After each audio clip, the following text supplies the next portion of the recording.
voilà, qu'on puisse le rediffuser sur Internet. Donc, bonjour à tous et bienvenue dans ce Midi Expert. Donc, comme Shamsi l'a dit, moi, je suis diététicienne HES, diplômée depuis 2015. Et puis, c'est vrai que je suis aussi diabétique de type 1. Et donc, très clairement, en fait, avant mon diabète, je connaissais très peu la profession de diététicienne. J'avais beaucoup de représentations par rapport à cette profession. Je pensais que les diététiciennes étaient très rigides, très strictes. Et puis, finalement, c'est un peu marrant de dire ça, mais grâce à mon diabète, eh bien, j'ai découvert la profession et j'ai découvert que les diététiciennes avaient du plaisir de manger. Voilà, et aimaient manger. Et donc, voilà, c'est la raison pour laquelle j'ai fait un stage et j'en ai découvert plus sur la profession. Et aujourd'hui, je m'épanouis beaucoup dans cette profession.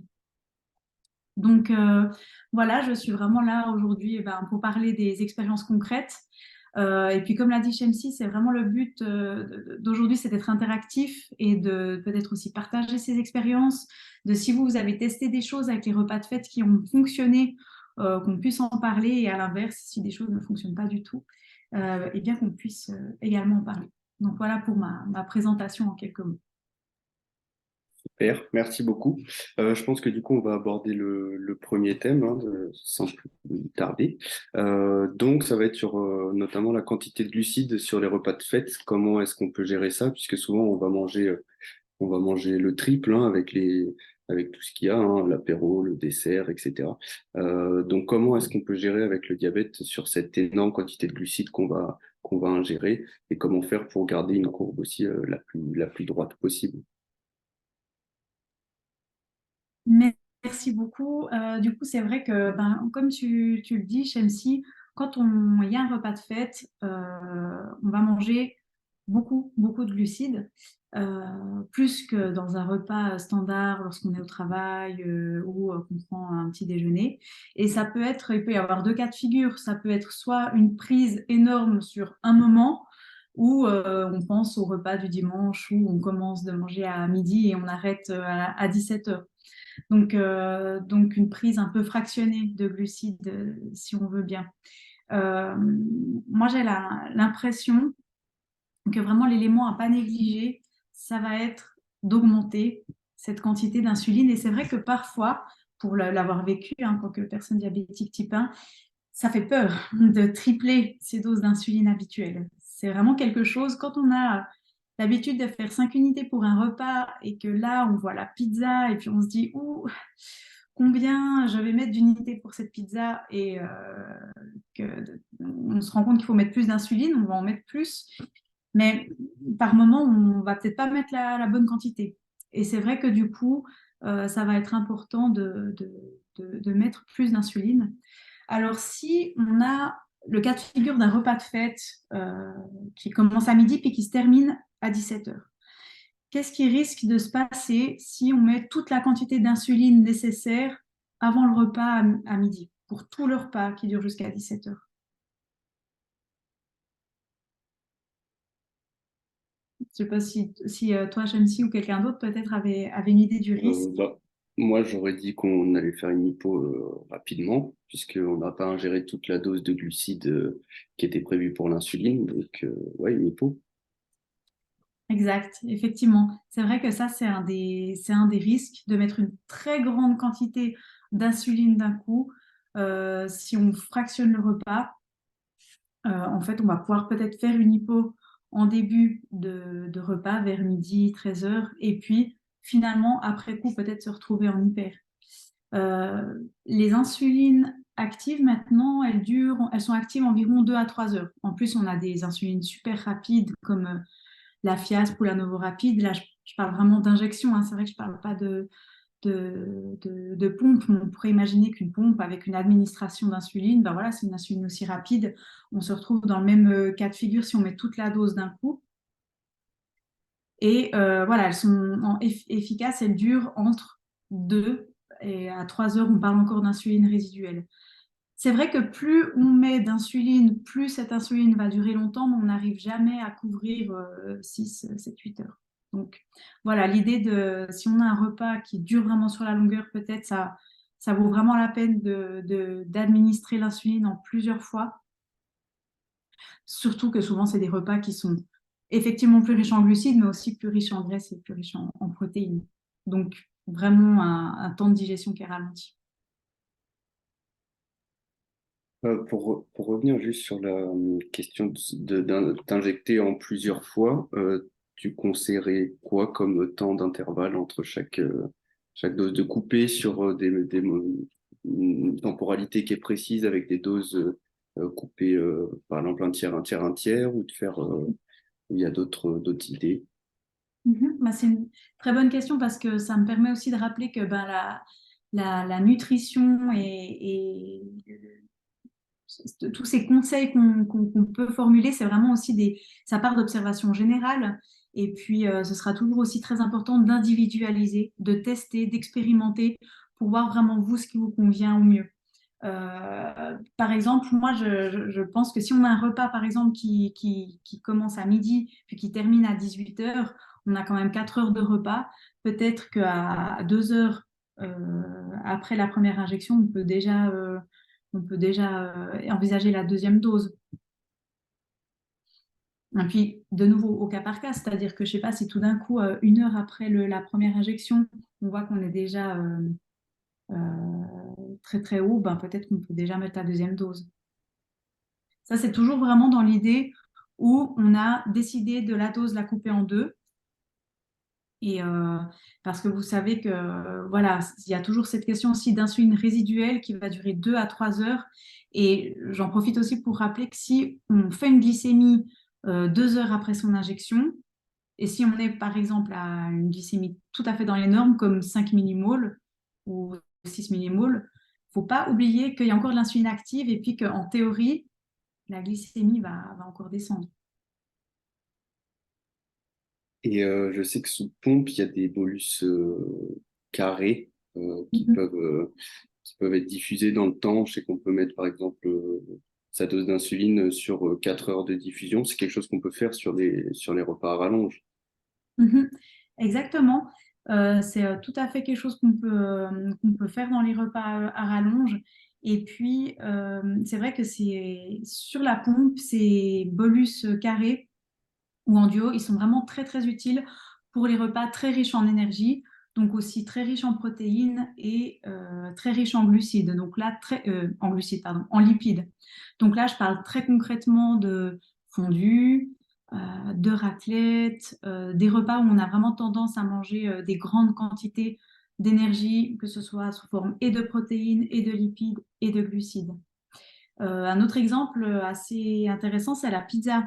Je ne sais pas si vous avez déjà vécu ce moment où ben, vous avez un repas le soir, voilà, vous essayez de gérer votre glycémie, vous allez au lit, vous avez une glycémie plutôt bonne, et tout d'un coup, le lendemain, hop, vous avez la glycémie qui monte.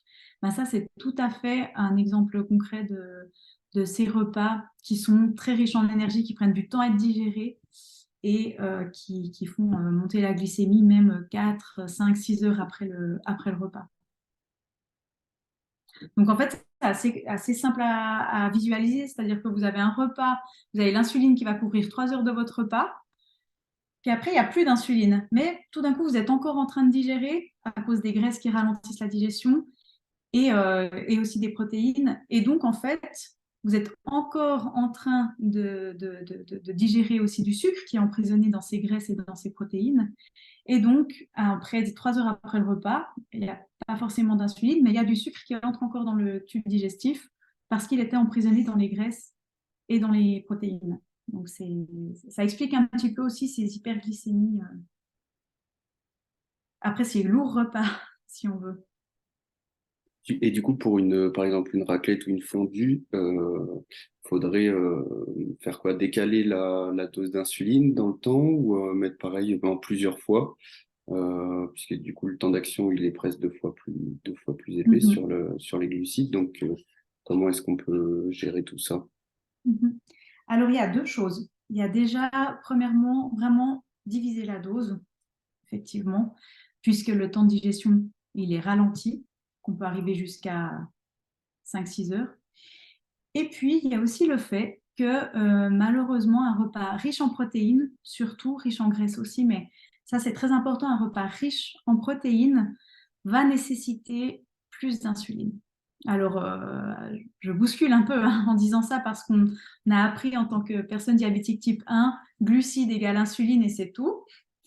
Mais en fait, il y a vraiment des études qui montrent que quand on a une prise importante de protéines, quand on mange beaucoup de protéines sous forme de viande ou de fromage, eh bien, ça va nécessiter plus d'insuline. Est-ce que vous avez une idée de pourquoi on a besoin de plus d'insuline dans ce cas de figure, surtout avec les protéines? Oui, je vois des hochements de tête. En fait, la raison pour laquelle on a besoin de plus d'insuline dans ce cas-là, c'est que notre corps humain, il est extrêmement bien fait. Et le corps humain est capable, à partir des protéines, de ces protéines, les transformer en carburant, en sucre. Et donc, en fait, qu'est-ce qui se passe quand vous mangez, admettons, vous mangez un repas que de la viande, mais pas du tout de glucides. Bon, vous avez a priori une bonne glycémie quelques heures après le repas, puis après, vous avez une glycémie qui monte énormément. Eh bien, c'est le foie qui a transformé ces acides aminés et qui les a transformés en sucre. Donc vraiment, le corps est... Alors, dans un corps qui fonctionne bien, c'est les dents. Mais voilà, il a la possibilité, quand il y a une grosse dose de protéines comme ça qui arrive, certaines vont être utilisées pour reconstruire du muscle, pour réparer certaines protéines cassées dans le corps. Et puis une autre petite partie vont être transformées en sucre et relâchées dans la circulation sanguine. Voilà, donc je reviens sur ce repas fondu ou raclette où vraiment on a besoin d'un côté de séparer la dose en deux et quand même d'augmenter l'insuline. Je dirais les études disent environ 20%. De nouveau, là, c'est vraiment à tester individuellement. Je sais pas si beaucoup d'entre vous connaissaient cet effet des protéines sur le corps et la glycémie, ou est-ce que vous l'avez peut-être déjà expérimenté? Pas spécialement. Est-ce que ça vous parle ce que je vous dis ou alors pas du tout et puis vous faites plutôt différemment?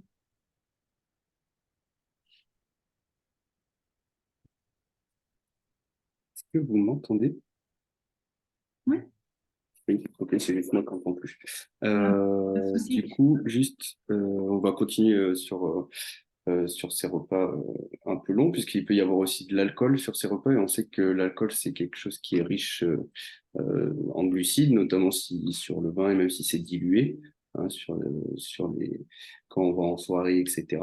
Donc, et puis il y a un effet aussi après, hein, qu'il y a des risques d'hypoglycémie avec l'alcool. Donc, est-ce que tu peux nous parler un peu de cette gestion de l'alcool avec le diabète qui peut être un peu compliquée et comment faire? Alors déjà que la fondue et la raclette ou les repas riches, hein, je pense aussi à tout ce qui est fondue paysanne ou repas riches en viande. Déjà ça c'est pas facile, mais en plus on rajoute l'alcool par-dessus, hein. L'alcool, déjà de manière générale, faut rectifier aussi des fois une croyance, c'est que souvent on se dit bon bah l'alcool c'est fait à base de raisin et puis dans le raisin il y a du sucre, donc il y a du sucre dans l'alcool. Si on prend le vin rouge ou le vin blanc, c'est très peu. C'est très peu sucré, c'est environ 2%. Donc pour 1 déci de vin rouge ou de vin blanc, vous avez 2 grammes de glucides. C'est pas faux, c'est pas énorme.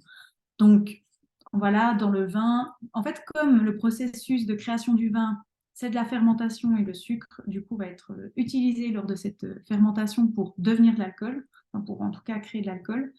Ça explique qu'il n'y ait plus beaucoup de sucre à partir de raisin. Donc là, je parle d'alcool, de vin rouge, vin blanc généraux, je ne parle pas de Porto, parce que bien sûr qu'après chaque alcool, si c'est un cocktail par exemple, que vous allez utiliser, bien sûr qu'il y aura du sucre, parce que souvent on utilise des sodas pour diluer, faire des mélanges, je pense au mojito ou au spritz. Et puis, les alcools forts aussi, certains contiennent quand même beaucoup de sucre. Et ce qui est compliqué avec ça, c'est que contrairement aux aliments où vous pouvez regarder l'étiquette puis vous dire, bon, il y a tant de glucides dans cet aliment, pour l'alcool, c'est plus compliqué. Il n'y a pas cette composition nutritionnelle parce qu'en fait, l'alcool n'est pas soumis à cette loi-là, n'a pas l'obligation de déclarer la composition nutritionnelle qu'il y a dans certains types d'alcool.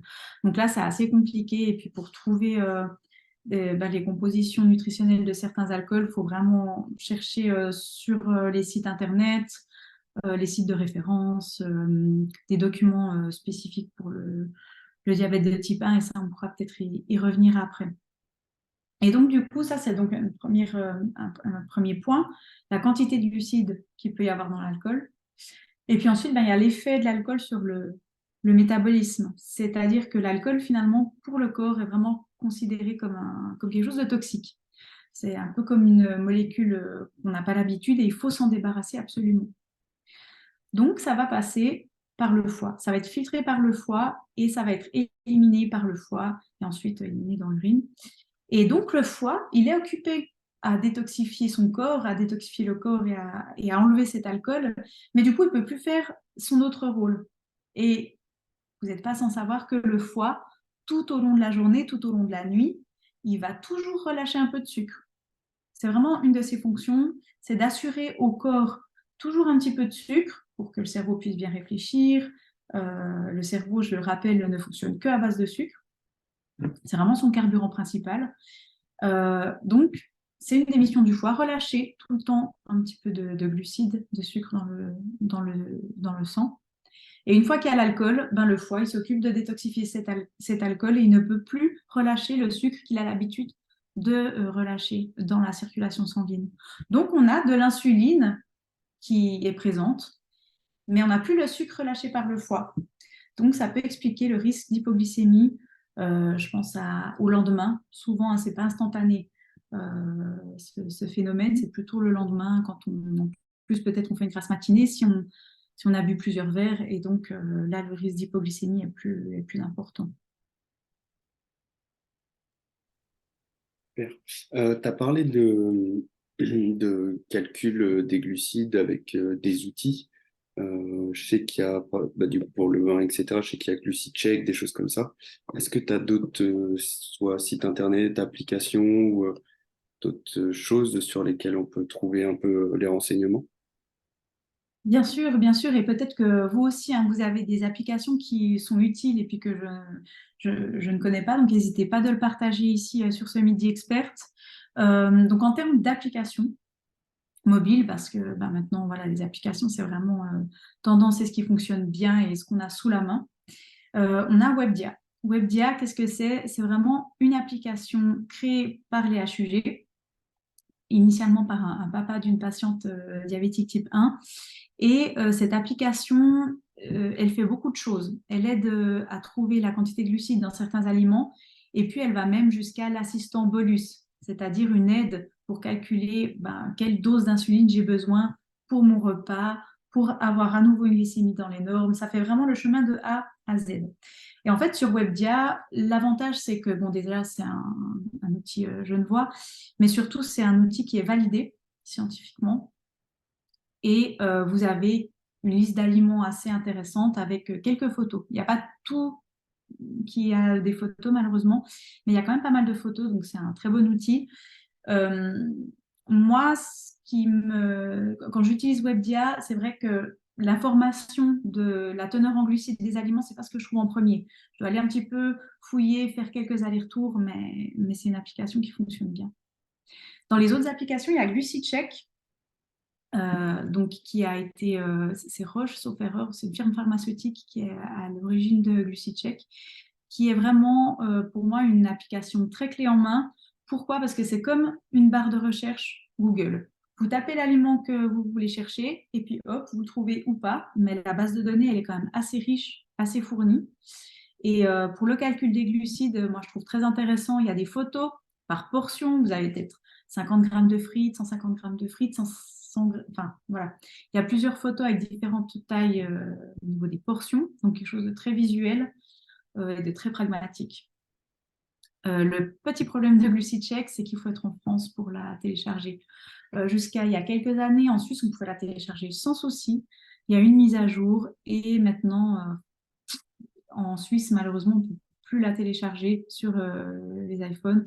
Il faudrait soit un VPN qui indique qu'on est en France ou aller en France pour la télécharger. Et puis une dernière application qui peut être intéressante, c'est Diabète gourmand, où là aussi, vous avez des photos avec des aliments, plusieurs tailles de portions, et puis en français. Et je dirais que le chemin là pour trouver la teneur en glucides des aliments, il n'est pas aussi direct que GluciCheck. Il faut un petit peu fouiller, il faut aller sous prime au repas, etc. Mais les informations sont intéressantes. Là, on a déjà 3 applications, mais en vrai, il en existe plein. Et puis, il y a des applications qui visent juste à compter les calories, peut-être, mais que des patients utilisent parce qu'ils sont très à l'aise avec. Et donc, voilà. Et puis, si vous êtes à l'aise avec l'anglais, il y a aussi, maintenant, j'ai plus le nom en tête, je retrouverai le nom de l'application tout d'un coup, si ça me revient. Mais il y a aussi des applications entièrement en anglais, mais qui fonctionnent bien. Petite précision pour Webdia, il y a Webdia Mundi qui est en création. Le but, c'est vraiment d'avoir plein d'aliments qui gravitent autour du monde pour avoir une base de données très riche et avoir une application qui fonctionne aussi bien ici en Europe avec les aliments dont on a l'habitude, mais si on va au Maghreb ou en Amérique du Sud, eh bien, d'avoir des aliments locaux et de connaître la composition en glucides de ces aliments-là. Donc là, j'ai un petit peu fait le tour des applications, on a pas mal. Ensuite, il y a des sites internet qui donnent des choses très précises et qui sont très aidantes parce que la base de données, elle peut être encore plus riche. Moi, j'avais trouvé les lentilles vertes, les lentilles corail. Donc, vous avez sequal.fr. Je vais peut-être le noter dans le chat. Sequal.fr, c'est vraiment très intéressant parce que c'est donc un site français qui est créé par, à l'origine, c'est l'ANSES qui est à l'origine de ça. Donc, c'est vraiment des données aussi valides parce que quand vous allez sur Internet, vous pouvez trouver des informations, mais il y a à boire et à manger sur Internet. Donc, des fois, il faut aussi un petit peu se méfier de ce qu'on trouve, peut-être comparer 2, 3 informations pour être sûr qu'on est juste. Mais sur sequal.fr, eh bien, voilà, c'est vraiment des choses un peu, je dirais, scientifiques et validées qui sont mises dessus.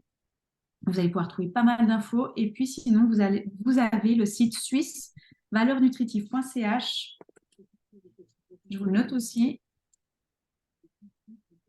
qui a une base de données assez importante. Et puis ensuite, vous avez les tables d'équivalence qu'on connaît, hein, qu'on vous a sûrement au moment du diagnostic peut-être distribué, la fameuse table des équivalences distribuée par les associations cantonales. Et puis, dernièrement, il y a Diadis aussi, qui a été créé par la Haute École de Santé à Genève, qui fonctionne en équivalent à 10 grammes. Parce que voilà, ça se fait beaucoup, notamment en Suisse allemande, de réfléchir en équivalent à 10 grammes. Et puis, l'avantage de Diadis, je dirais, c'est que c'est assez visuel. Et puis, ces cuillères à soupe, ben voilà, c'est très pratico-pratique. On peut se dire au quotidien, bon, ben voilà, 3 cuillères à soupe de riz. Je sais que ça me fait environ tant. Et puis j'ai voilà, certains retours très positifs de Diadis. Je ne pense pas qu'il y ait un meilleur outil qu'un autre, mais chaque personne doit vraiment trouver ce qui lui parle le plus. Voilà. Super, bah, merci beaucoup. Il y a une petite remarque sur le chat. Je sais pas si tu l'as vu concernant toujours les alcools avec du sucre. Donc, si c'est possible de réexpliquer juste rapidement, notamment les cocktails, etc. Mhm. Oui, bien sûr, effectivement, c'est vrai que j'ai pas parlé de la bière parce que personnellement, j'aime moins ça. Mais du coup, c'est vrai que du coup, la bière, c'est un exemple un petit peu particulier parce que comme c'est fait à base de malt, donc à base de céréales, on va retrouver un peu plus de sucre dans une bière. Une bière de 3 décis, c'est bien 10 voire 15 grammes de glucides. Euh, En fait, si vous voulez, qu'est-ce qui se passe avec la bière ou le cocktail? Ben, typiquement, vous en buvez. Mettons, on boit quelques bières ou quelques cocktails. Et puis, bien sûr que dans les 2, 3 heures, si on ne met pas d'insuline, on va avoir une glycémie qui monte. Cette glycémie-là, on va vouloir la corriger pour avoir une glycémie normale. Donc, peut-être qu'on va se coucher et puis on a une bonne glycémie entre voilà, 5 ou 10 millimoles. Le problème, c'est que pendant la nuit, Donc, vous avez le foie qui s'occupe de détoxifier l'alcool. Et du coup, il y a de l'insuline active la nuit. Ou alors, il y a l'insuline comment dire, le débit d'insuline de la pompe qui est présente. Du coup, il y a toujours une insuline de base la nuit. Mais le foie, le sucre qu'il a l'habitude de produire les autres nuits, ben, cette nuit-là, il ne va pas le produire parce qu'il est occupé à décontaminer, à enlever cet alcool.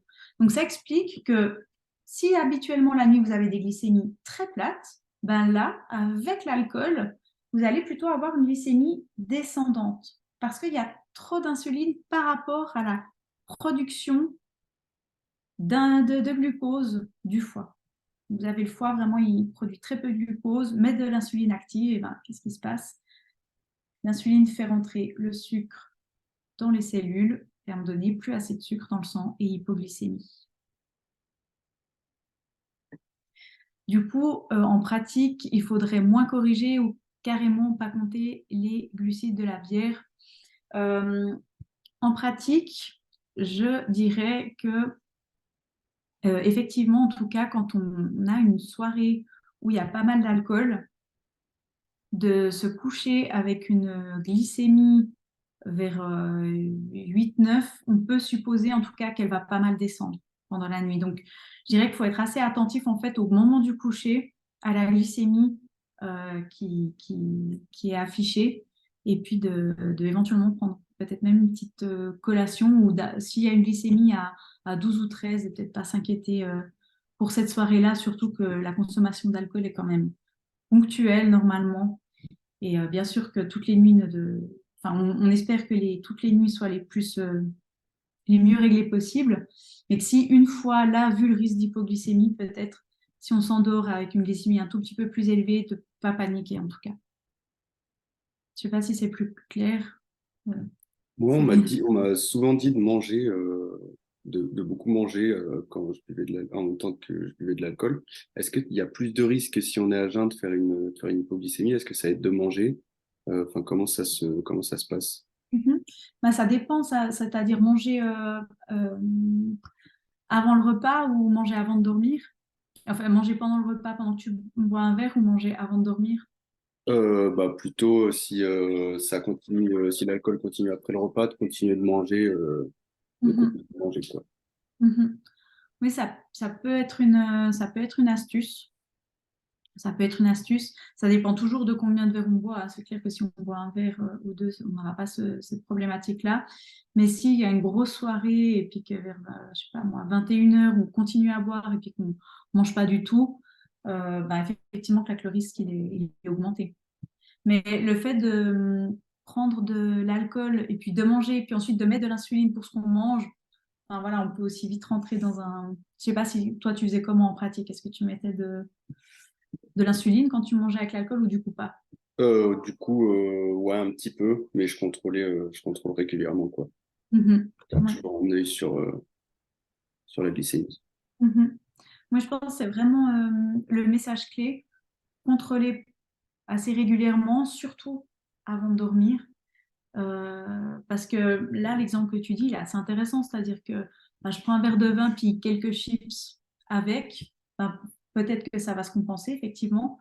Mais si on mange un paquet de chips, ben là, forcément, on aura quand même besoin d'insuline, malgré l'effet de l'alcool. Et c'est vrai que l'effet de l'alcool est quand même, se voit beaucoup le long, quelques heures après. Enfin, c'est pas instantané, ça faut aussi pas le perdre de vue.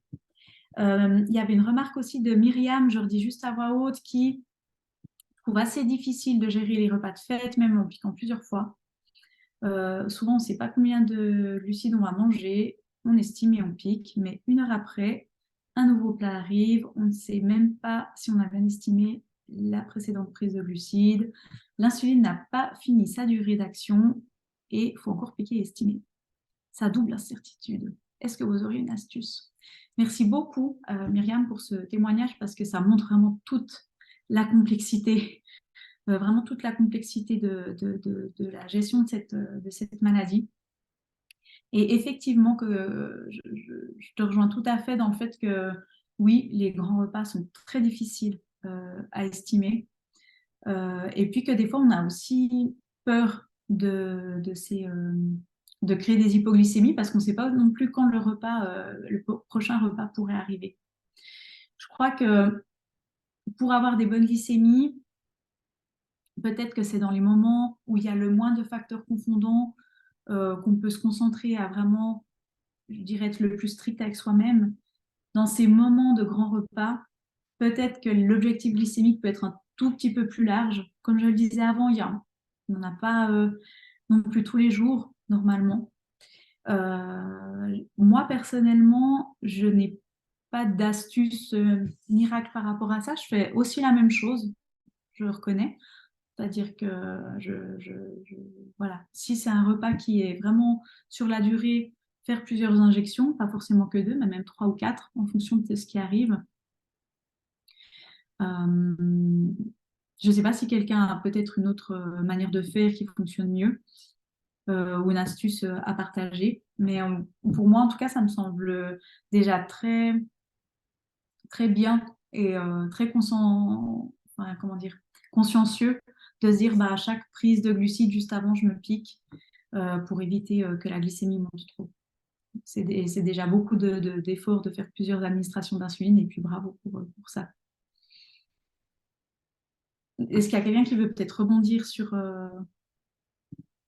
ça ou partager aussi des expériences?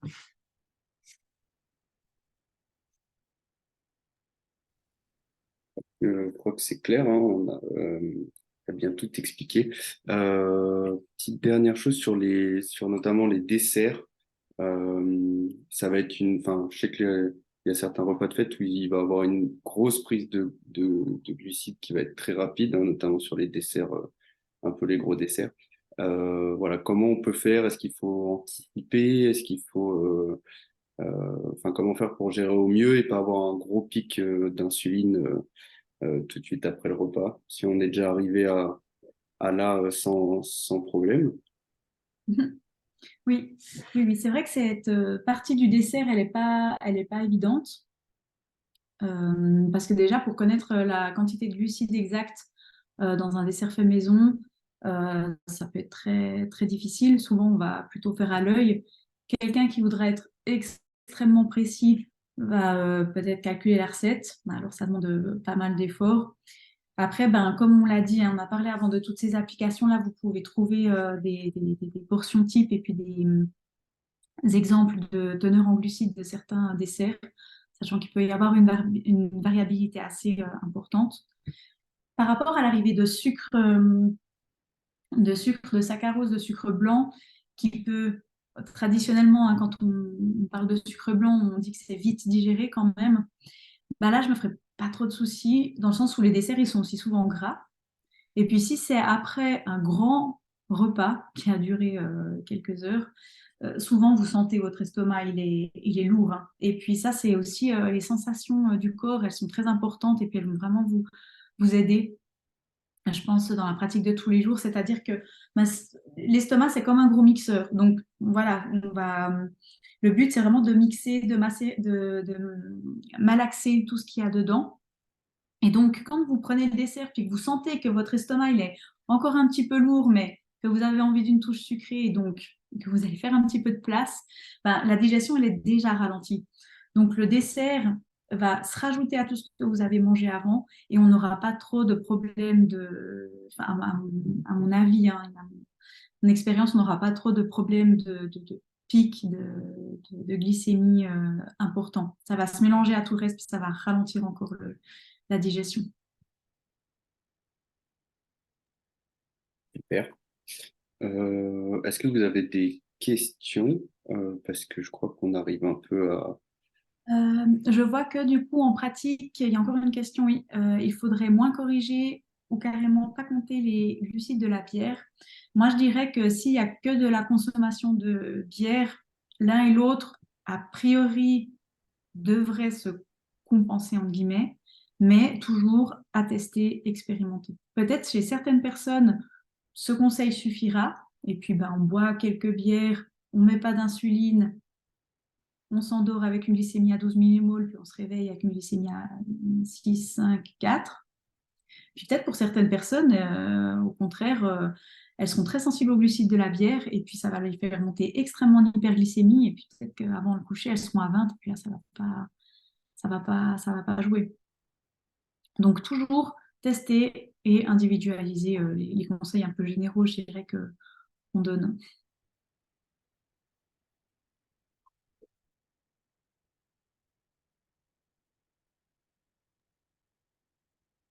Je ne sais pas s'il y a d'autres questions ou s'il faut qu'on passe peut-être à la conclusion. N'hésitez pas à en profiter.